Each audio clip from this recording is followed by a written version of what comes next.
corram e digam assim: eu quero trabalhar pelo povo. Mas eles querem trabalhar, na realidade, para si mesmo, para seu bolso, seu enriquecimento próprio, só para eles. A ganância conduz o homem nessa direção. A ganância conduz o homem para sempre buscar ter mais. Porque os homens são ambiciosos, de maneira, não vamos dizer assim, controlada, mas descontrolada. Vivendo satisfeito. O apóstolo Paulo, quando ele fala de viver satisfeito, não é apenas uma expressão, o qual ele quer como que agradar os seus ouvintes, mas porém é algo vivencial. Paulo ele prova, ele dá provas concretas que é um homem que vive satisfeito com o que tem. E como podemos viver satisfeito? Como encontrar satisfação e poder ser controlado? E aqui o texto, ele vai nos dar, trazer algumas verdades que podemos aplicar à nossa vida, que é de grande valia, que vai nos ensinar muito. E aí, amados, a primeira coisa que eu gostaria aqui de falar, como encontrar satisfação, como viver satisfeito, é aprender a viver satisfeito. O versículo 12 diz isso. Sei viver na necessidade. E também na fartura. Aprendi o segredo de viver em qualquer situação. As circunstâncias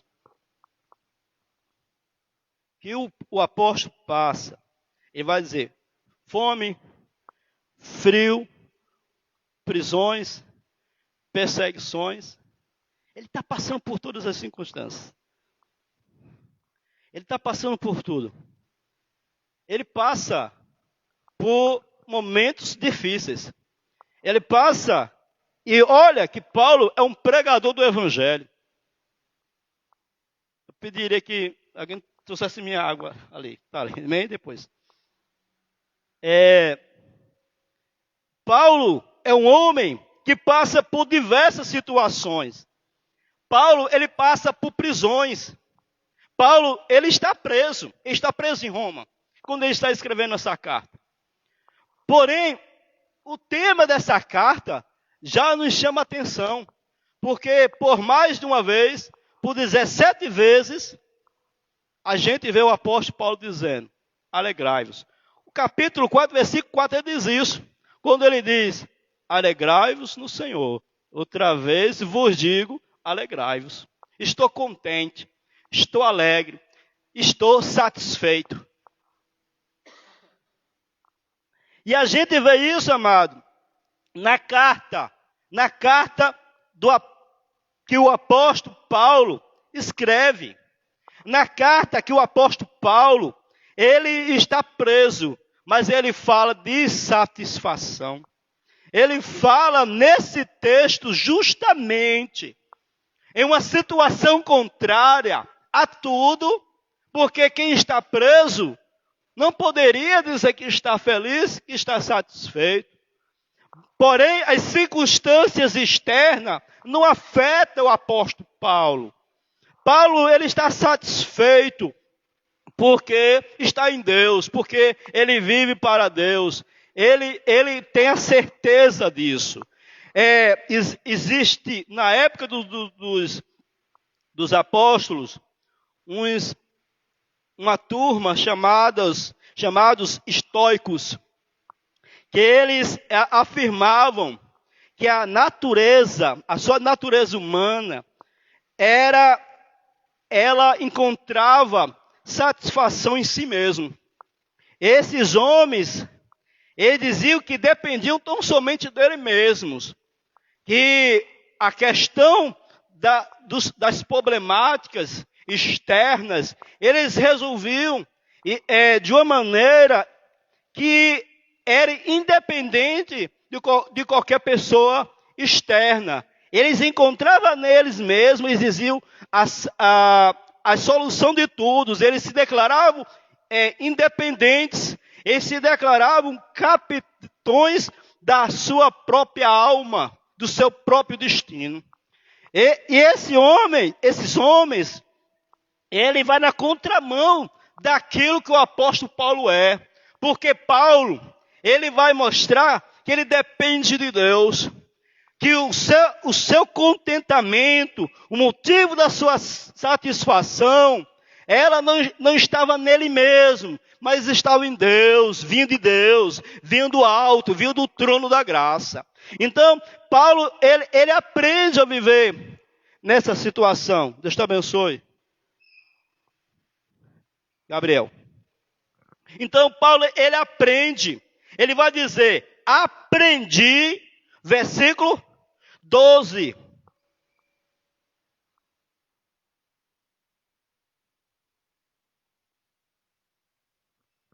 Aprendi a viver em qualquer situação.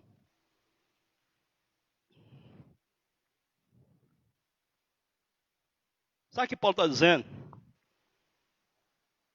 Se tudo vai bem, estou vivendo.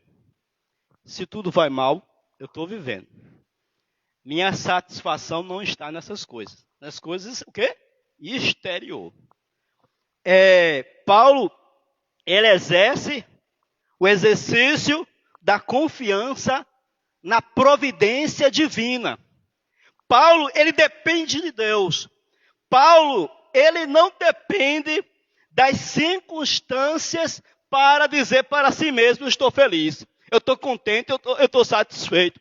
Paulo, ele aprende, porque aprender, ser satisfeito, exige aprendizagem, exige um exercício de confiança em Deus.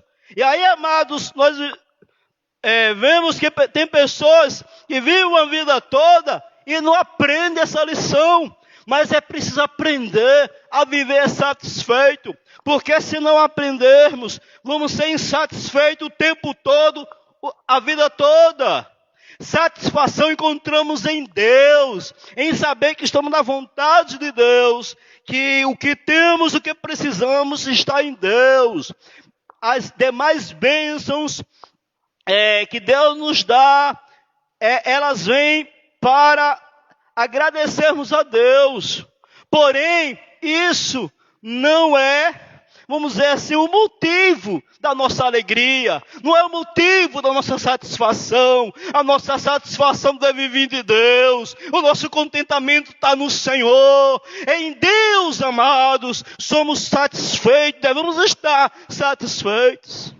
Ele garantiu, é uma promessa dele, vinde a mim todos que estão cansados, sobrecarregados, que eu vos aliviarei. Aprendei de mim que sou manso e humilde. E aí, amados, nós começamos a entender que viver satisfeito é uma aprendizagem. Eu aprendo a ser satisfeito, eu aprendo, amados, a encontrar contentamento em Deus. Isso é loucura para quem é ganancioso. Isso, amados, não anula os planos, os objetivos que traçamos. Que às vezes colocamos como alvo.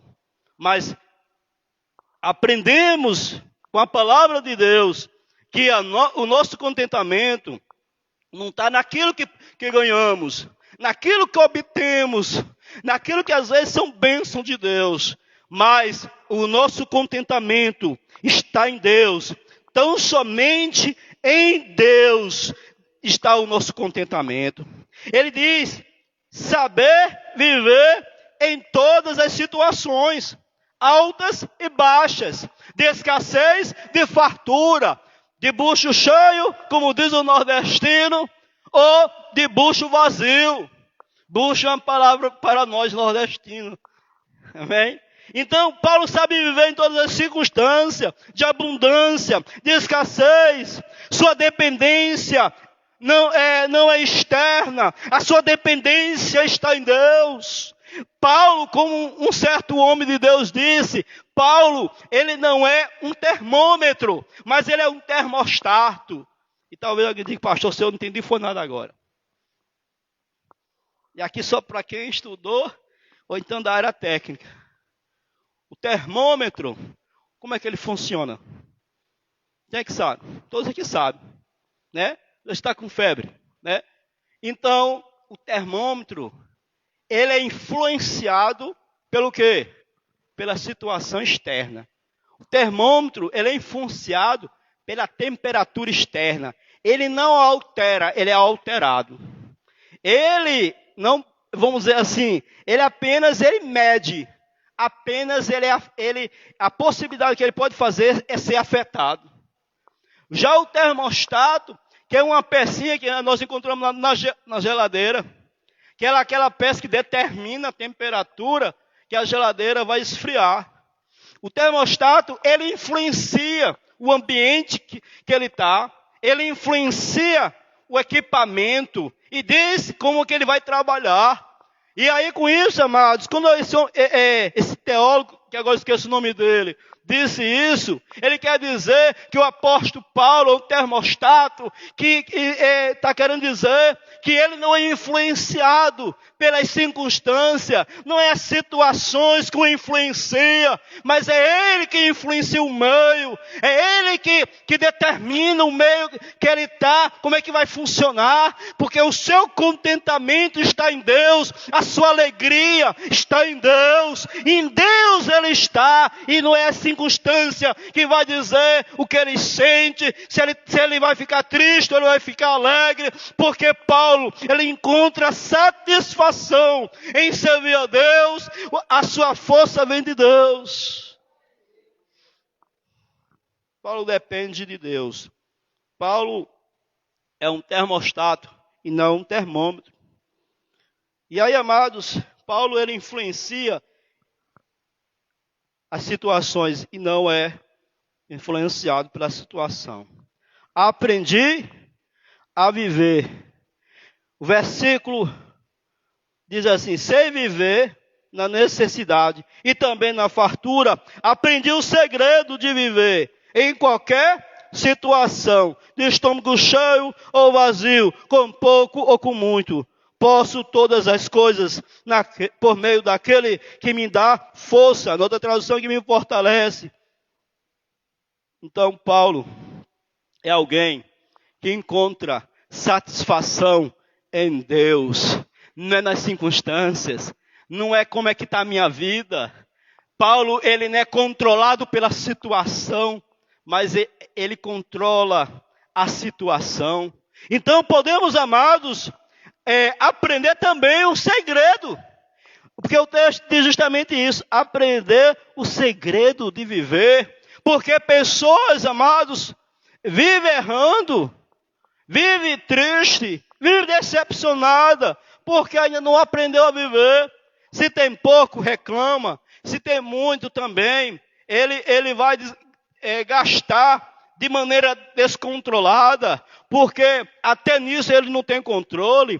Eu conheço muita gente assim, que quando não tem chora, mas quando tem, gasta desproporcional, aí depois fica chorando.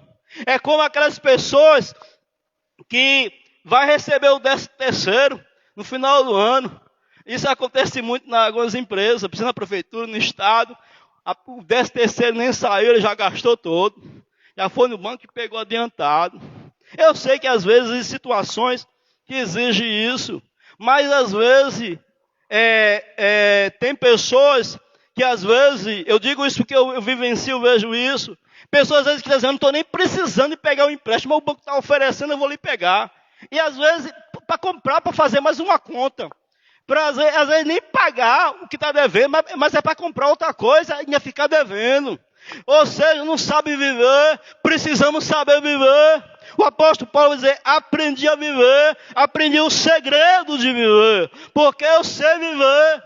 eu lido com as situações, porque o contentamento de Paulo, se fosse de nossa geração, não estava no celular de última geração, num carro de ponta, um carro, vamos dizer assim, caro demais. Não, o contentamento de Paulo estava em Deus. A alegria não é em coisas, mas a nossa alegria deve estar em Deus. Satisfação não é em objeto que se acaba, não é em pessoas que vão embora, mas o nosso contentamento tem que ser Deus, tem que ser o Senhor, tem que ser o nosso serviço para o Deus que vive e que vivemos para Ele. Segunda coisa, é a confiança inabalável em Cristo. E aqui, muitas vezes, o versículo 13 tem sido mal compreendido ou mal interpretado. Posso todas as coisas por meio de Cristo, que me dá força. Tem pessoas que dizem assim, eu vou porque posso tudo.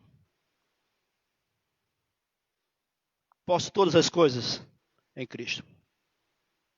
Eu posso comprar o carro do ano. Eu posso comprar a casa num condomínio fechado. Eu posso tudo. E quem disse que é assim que Deus está falando isso? Deus está falando isso não. Paulo vai dizer, depois disso tudo, que ele está vivendo, por privações, por fartura, ele está dizendo, eu vivo tudo isso, de escassez e de abundância, tendo ou não tendo, barriga cheia, barriga vazia, tudo eu posso passar por tudo isso, porque Cristo me dá força, é isso que o apóstolo está falando, Cristo me dá força, para eu passar por tudo isso. E aqui desmorona a teologia da prosperidade, que não tem sustentáculo. Deus prospera, e aqui vai chegar nisso. Prospera sim, Deus dá. Mas vamos chegar nesse texto ainda, se der tempo. Amém? Posso todas as coisas por meio de Cristo que me dá força. O texto também não está dizendo que Paulo tem todo o poder. Paulo está dizendo, minha força vem de Deus. Minha força está em Cristo, não fora de Cristo, em Cristo. Eu posso todas as coisas, eu tenho força, e essa força vem de Cristo. É a palavra dinamis, poder. O poder vem de Deus, a força vem de Cristo, porque suportamos as lutas, porque passamos pelas dificuldades, porque Cristo nos dá força, Deus nos dá graça, Deus nos fortalece. Eu tenho força para passar pela privação, pela luta, pela dificuldade, por tudo, por abundância, porque Cristo está me fortalecendo. Como é que eu posso ver um cristão sendo decapitado nesses países, mas morrer contente, dando glória a Deus? É força de Deus, é graça de Deus, é a força que vem de Cristo, que fortalece o crente, o cristão, para passar em todas as situações, em todas as circunstâncias desfavoráveis. Ele passa, mas não porque ele é forte, ele passa porque não é que ele seja mais sábio, ele passa não é porque ele é mais intelectual, ele passa não é porque ele tem mais fé do que os outros, mas é força, é graça de Deus, é Deus que nos dá condição de cantar o hino em meio à tribulação, em se levantar e orar, em levantar e continuar. É força de Deus, é Cristo que nos fortalece. A fonte de nossa força é o próprio Cristo. É o próprio Cristo. E aqui mais uma vez vou usar um pequeno exemplo. Você pega uma furadeira industrial de impacto, com uma broca apropriada, uma broca de vidro para a parede, coloca ali. Se ela estiver desconectada da fonte de energia, ela não funciona, não faz nada.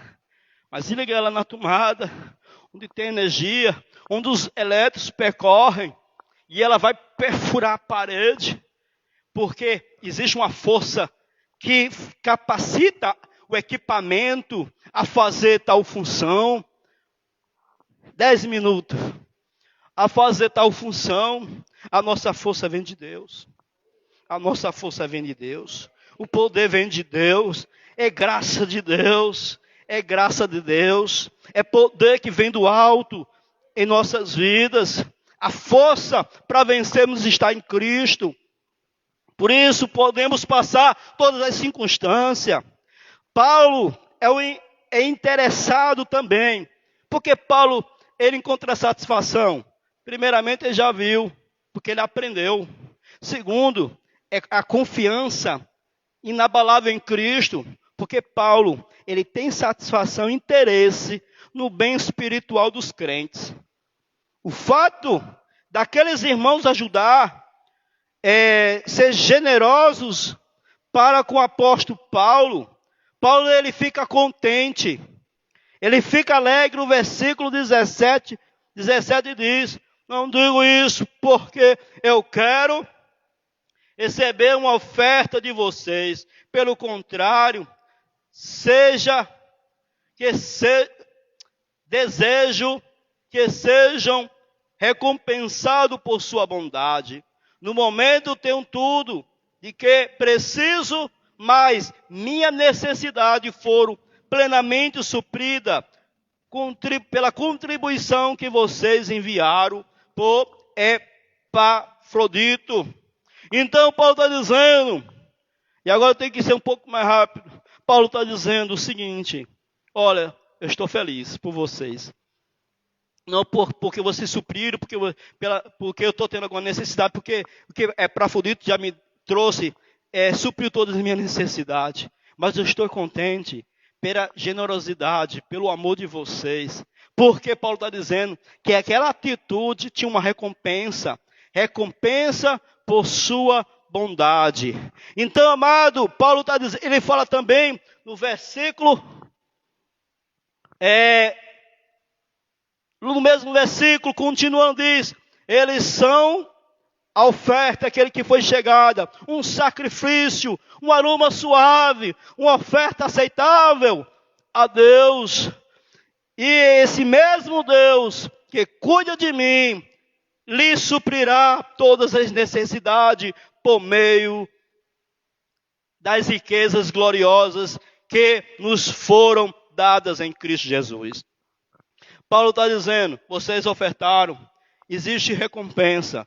A base dessa verdade é o que Paulo fala aqui, que Paulo fala, os irmãos depois leiam, que estão em casa, que estão aqui, 2 Coríntios 9, versículo 10 ao versículo 15. Fala da lei da semeadura. Paulo ele fala que Deus estava creditando, a palavra ali no original é como se fosse uma conta. Então, há uma bênção. E qual é a bênção? Que Deus supriria todas as necessidades. E o que é suprir a necessidade? Não é suprir a ganância e os desejos desordenados. Suprir o que precisamos. Há uma promessa de Deus quando abençoamos, quando ofertamos. E aqui fala de dinheiro. A linguagem não é outra, é dinheiro mesmo. É a oferta que o irmão abençoa a vida de um missionário, de um líder, do ministério, da igreja. Existe uma recompensa de Deus, e a recompensa que Deus vai suprir também as necessidades que temos. Tem um livro muito interessante, chamado O Monge e o Executivo. Ele fala ali de precisarmos distinguir a diferença entre desejos e necessidade. E tudo isso, o texto diz, versículo 20, agora toda a glória seja a Deus, nosso Pai, para todos sempre. Amém. Quando a obra de Deus é realizada da maneira de Deus, para a glória de Deus, o nome de Deus é glorificado. Tudo tem uma finalidade. Nossa vida é a glória de Deus. Sabe por que Paulo encontra satisfação? E pode dizer, eu vivi satisfeito, porque Paulo tinha um propósito.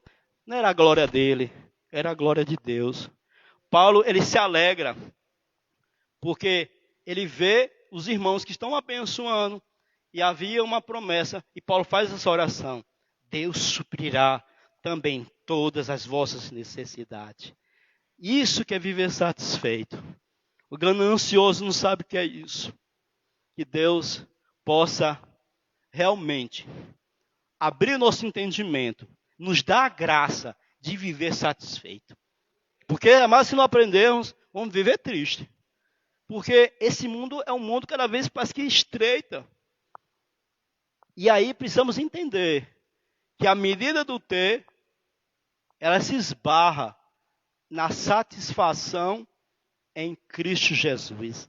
Uma satisfação que traz aos nossos corações a certeza de realização. Vamos ficar de pé.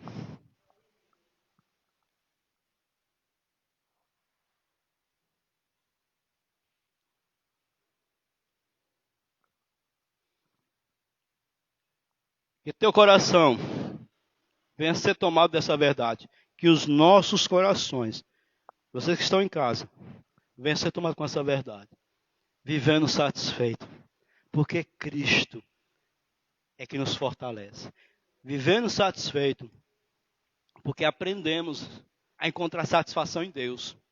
Alegria e contentamento. Essa é a carta da alegria. Pai, em nome de Jesus, abençoa o teu povo. Abençoa a tua igreja. Ó Deus, que possamos aprender a viver satisfeito. Nos ensina, nos dá a graça, ó Deus, no nome de Jesus. Que possamos ter contentamento porque estamos em Deus. E em Deus encontramos, ó Deus, salvação. Encontramos, Deus, agora as ricas bênçãos gloriosas.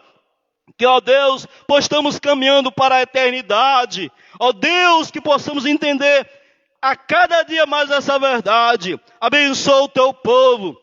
Abençoa a tua igreja. Ó Deus, supre a necessidade de cada um. Ó Deus, porque, ó Deus, a tua palavra nos garante que de acordo com o nosso amor também, com nossa fidelidade para com a obra, para, ó Deus, com os missionários, o Senhor há de também suprir cada uma de nossas necessidades. Nos abençoa, fortalece o teu povo, em o nome de Jesus. Receba a bênção apostólica, que a graça de nosso Senhor e Salvador Jesus Cristo, que o amor imensurável de Deus o nosso Pai, que a comunhão, os dons, o consolo do Espírito Santo esteja sobre a tua vida, agora e para todos sempre. Amém. Que Deus abençoe a todos, amém? Agradeço a presença de todos e aqueles também que participaram conosco através da live.